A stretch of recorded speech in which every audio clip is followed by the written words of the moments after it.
ওজন কমানোর জন্যে লো ক্যালোরি ডায়েট আজকাল অনেকেই মেনে চলে। আসলে কতটা সত্যি কতটা মিথ্যে জানা খুব মুশকিল। এটা একটা মিথ বলেই মনে হয়, সবাই ছুটছেন এর পেছনে। কিন্তু লো ক্যালোরি ডায়েট কাকে বলে এ বিষয়টা হয়তো সবার কাছে ঠিক স্পষ্ট নয়। ঠিক কতটা ক্যালোরি একজন মানুষের প্রয়োজন, তা আবার রোজ, এই ব্যাপারটা নিয়ে মাথা ঘামাতে হবে এবং এই ব্যাপারটা নিয়ে রোজ গবেষণা চলছে। আর এর কোনো নির্দিষ্ট হিসেবও নেই যে আপনাকে রোজ কতটা ক্যালোরি প্রতিদিন খেতে হবে। অনেক কিছুর ওপর নির্ভর করে দৈনিক ক্যালোরির পরিমাণ। আপনি রোজ কতটা খাচ্ছেন, আপনি রোজ কী খাচ্ছেন, সেই খাবার থেকে কতটা পুষ্টি শরীরে ঢুকছে, আর কতটা খারাপ জিনিস আপনি গ্রহণ করছেন, এর সঠিক পরিমাণ বের করে সুষম খাবারের একটা তালিকা তৈরি করার যে সিস্টেম, তাকেই বলে ডায়েট। অনেক রকম ডায়েট এখন বাজারে রয়েছে, আর তার মধ্যে কিছু কিছু বেশ সোজা সাপটা বলেই মনে হয়, আবার কিছু কিছু বেশ পেঁচালো। এর মধ্যেই একটি নাম হচ্ছে ইন্টারমিডিয়েট ফাস্টিং, খেপে খেপে উপবাস। আজকে এর উপরেই আলোচনা করব। হেলদি হেলথ চ্যানেলে আপনাদের সবাইকে স্বাগত জানাই।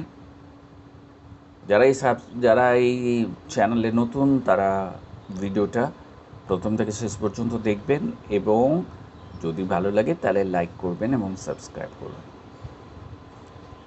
এই যে ইন্টারমিডিয়েট ফাস্টিং, এই ডায়েটটা এখন খুব নামডাক। কেন নামডাক? না, সেলিব্রিটিরা করে। কিন্তু এই ডায়েটে শরীর কতটা ভালো থাকবে এ ব্যাপার নিয়ে মাথা ঘামান খুব অল্পজন, প্রায় জানেনই না। এ নিয়ে গবেষণা চলছে গোটা বিশ্ব জুড়ে, এবং যেটুকু পরিণাম আমাদের সামনে এসেছে সেটুকু আমরা উল্টে পাল্টে দেখছি যে এই ইন্টারমিডিয়েট ফাস্টিং খুবই কার্যকরী ডায়েট। এটা শুধু মেয়েদের কমায় না, অনেক রকম রোগের হাত থেকে মানুষকে বাঁচায়। তো বিশেষজ্ঞরা কি বলছেন? বলছেন আপনাকে সকাল থেকে সন্ধে পর্যন্ত উপবাস করার কোনো দরকার নেই।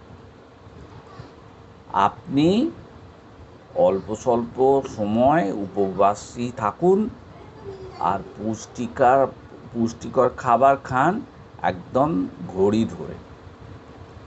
এইভাবে খেতে খেতে দেখবেন আপনার ওজন কমে যাবে। এই ইন্টারমিডিয়েট ফাস্টিং করতে গেলে আপনাকে 10 ঘন্টা ধরে একটু একটু করে খেতে হবে, আর বাকি 14 ঘন্টা কিছু খেতে পাবেন না। কেননা এই সময় খাবারকে হজম হতে দিতে হবে। দিনে 10 ঘন্টার মধ্যে যেটুকু খাবার, সেটুকু আপনার শরীরের জন্যে প্রয়োজন, এটা ভেবে আপনাকে খাবারটা খেয়ে নিতে হবে। আর 14 ঘন্টা আপনাকে উপোস করতে হবে। সোজা হিসেবে বলি, ধরুন আপনি সকাল 9টা থেকে খেতে শুরু করলেন, তাহলে ডিনার 7টার মধ্যে আপনাকে শেষ করতেই হবে। তারপর বাকি সময়টা আপনাকে কিন্তু কিচ্ছু খেতে দেয়া যাবে না, বা আপনি চাইলেও কিছু খেতে পাবেন। এই সময়টা পুরো উপোস দিতে হবে। আর এইভাবেই দিনে বেশ কিছুক্ষণ উপোসী থাকার নামই এই ইন্টারমিডিয়েট ফাস্টিং। ডিনারের পরে এই ফাস্টিংটা হলো আইডিয়াল টাইম। রাতে তাড়াতাড়ি খেয়ে নিন, বাকি সময় উপোস দিন। ফলে ঘুমানোর সময়ের মধ্যেই 7-8 ঘন্টা এমনিতেই পেরিয়ে যাবে, আর সকালে সময় মতো ব্রেকফাস্ট করে নেবেন, তাহলেই ব্যাপারটা মিটে গেল। এই ইন্টারমিডিয়েট ফাস্টিংয়ের কয়েকটা উপকারিতা আছে। যেমন এই ইন্টারমিডিয়েট ফাস্টিং কী করে, ব্লাড সুগার নিয়ন্ত্রণে রাখে, পাকস্থলী খাবার হজম করার সুযোগ পায়, মানে হজম ভালো হয়, মেটাবলিক সিস্টেম ঠিক থাকে, কোলেস্টেরল কমে যায় এবং শরীরও ভালো থাকে।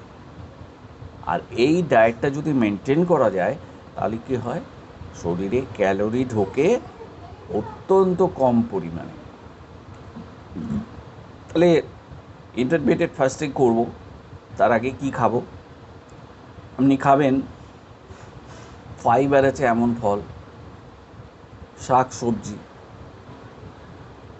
আলু, এমন এবং গোটা শস্য।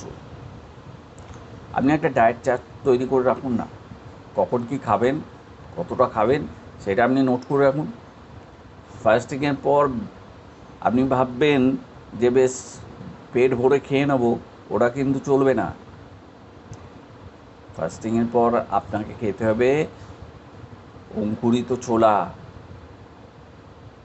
অল্প তেল দিয়ে সেঁকা মাছ, স্যালাড, হালকা করে রান্না চিকেন, সবজি আর ডিম। যদি পারেন ব্রাউন রাইস খাবার চেষ্টা করবেন, তাহলে দেখবেন আপনার শরীর ভালো থাকবে, আপনার ইন্টারমিডিয়েট ফাস্টিং যেটাকে বলছেন আপনি, এই ফাস্টিংও কিন্তু আপনার কার্যকরী হবে।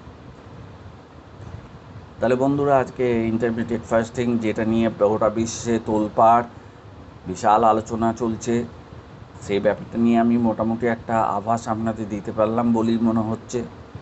তো যদি আপনাদের ভালো লাগে তাহলে ইন্টারমিডিয়েট ফাস্টিং সম্পর্কে এই ভিডিওতে বলা কথাগুলো একটু স্মরণ রাখবেন, ভিডিওটা দেখবেন, তাহলেই মনে পড়ে। তাহলে সবাই ভালো থাকুন, সুস্থ থাকুন, ইন্টারমিডিয়েট ফাস্টিং করুন, আর আপনার শরীরকে সুস্থ রাখতে যে যে বিষয় দরকার সেই বিষয় দিকে লক্ষ্য রাখুন। Happy health.